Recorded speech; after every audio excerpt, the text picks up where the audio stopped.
الحمد لله الذي جعل عيدا للمسلمين أكلا وشربا وبعالا، والصلاة والسلام على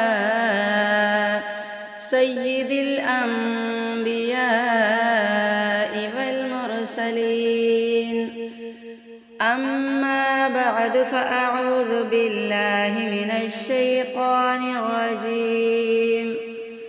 بسم الله الرحمن الرحيم. وقال النبي صلى الله عليه وسلم في الحديث المبارك عن براء بن عازب رضي الله عنه قال: قال رسول الله صلى الله عليه وسلم: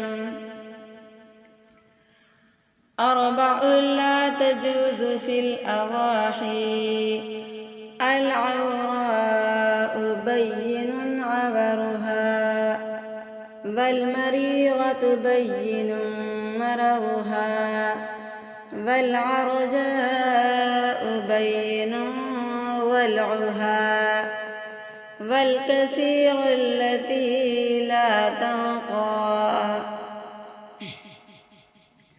میری محترم سامعات، یہ سنن ابی داؤد کی حدیث ہے جس کے راوی حضرت برا بن عازب رضی اللہ تعالی عنہ ہیں۔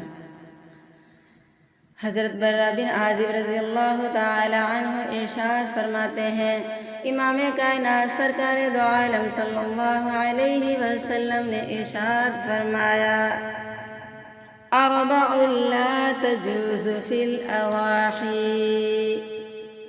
امام کائنات سرکار دو عالم صلی اللہ علیہ وسلم نے ارشاد فرمایا، چار قسم کے جانوروں کی قربانی جائز نہیں۔ العوراء بین عورها، نمبر 1 کانا جانور جس کا کانا پن واضح ہو۔ والمریضۃ بین مرضها، ایسا بیمار جانور جس کا بیمار پن واضح ہو۔ والعرجاء بین ضلعها، ایسا لنگڑا جانور جس کا لنگڑا پن واضح ہو۔ والکثیر التی لا تنقى، اور ایسا کمزور جانور جس کی ہڈیوں کا گودا ختم ہو چکا ہو۔ میری محترم سامعات، یہ وہ 4 قسم کے جانور ہیں جن سے اللہ کے نبی صلی اللہ علیہ وسلم نے قربانی کرنے سے منع فرمایا ہے۔ جانور کانا نہ ہو، ایسا کانا کہ جس کا کانا پن واضح ہو۔ جانور ایسا بیمار نہ ہو کہ جو دیکھنے سے بیمار لگتا ہو۔ ایسا لنگڑا نہ ہو کہ جس کی چال میں لنگڑا پن محسوس ہو، اور اتنا کمزور نہ ہو کہ جس کی ہڈیوں کا گودا ہی ختم ہو چکا ہو، ڈھانچہ نظر آ رہا ہو۔ تو ایسے کمزور جانور کی قربانی دینے سے اللہ کے نبی نے منع فرمایا ہے۔ اللہ کے نبی نے فرمایا کہ عمدہ جانور کی قربانی دو۔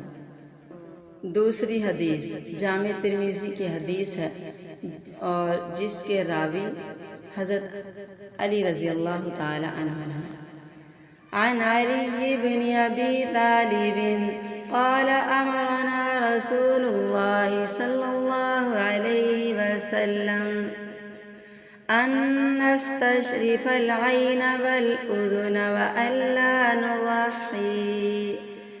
وألا نضاحي بمقابلة ولا مدابرة ولا شرقاء ولا خرقاء۔ حضرت علی بن ابی طالب رضی اللہ تعالی عنہ سے روایت ہے، وہ فرماتے ہیں، امام کائنات سرکار دو عالم صلی اللہ علیہ وسلم نے ہمیں حکم فرمایا کہ ہم قربانی کے جانور کی آنکھ اور کان کو اچھی طرح دیکھ لیں تاکہ اس میں کوئی نقص نہ ہو، اور ہمیں منع فرمایا کہ ہم ایسے جانور کی قربانی کریں جس کے کان آگے یا پیچھے سے کٹے ہوئے ہوں یا پھٹے ہوئے ہوں یا ان میں سوراخ ہو۔ میری محترم سامعات، اس میں اللہ کے نبی نے کان کے چیرے پن سے، کان چیرا ہوا ہے، اس میں سوراخ ہے، چاہے وہ اگلے حصے سے پھٹا ہے یا پچھلے حصے سے، جس میں تھوڑا بھی پھٹن ہے، چاہے وہ اگلے حصے کا پھٹن ہو یا پچھلے حصے کا، تو اس سے آپ صلی اللہ علیہ وسلم نے اس کی قربانی دینے سے منع فرمایا ہے۔ اب وہ کان کتنا کٹا ہو تو اس کا کیا حکم ہے؟ تو اس کے بارے میں فقہا رحمہم اللہ نے فرمایا ہے کہ اگر جانور کی پیدائشی طور پر ایک یا دونوں کان نہ ہوں، یا کان کا تیسرا یا اس سے زیادہ حصہ کٹا یا چیرا ہوا ہے، تو اس کی قربانی جائز نہیں۔ ہاں، اگر تیسرے حصے سے کم کٹا ہوا ہے تو اس کی قربانی جائز ہے۔